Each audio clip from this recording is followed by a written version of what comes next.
今日同大家分享一下日常瑣事，點樣先至係一個合資格嘅安裝師傅？一個合資格安裝師傅係要將把智能鎖安裝上呢個門上面，係咪就叫合資格呢？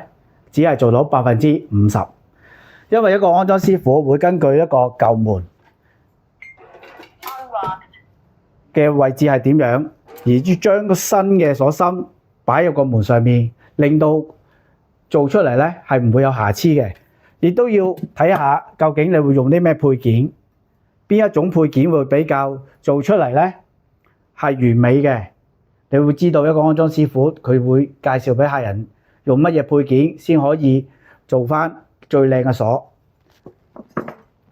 好好咁樣有技術嘅將把門鎖裝上門路啦，只係做到50分，剩低嘅50分係咩呢？30%係要教識客人點樣使用把門鎖。個客人呢，因為點樣用呢，佢亦都會再教佢自己嘅屋企人。咁如果佢哋教佢唔識，好求其咁樣去話俾佢知啊點樣登記到係唔啱嘅。要教到個客人識得用，而呢個客人會再識得去教佢其他屋企人。你就做多咗30%，仲有20%係做咩呢？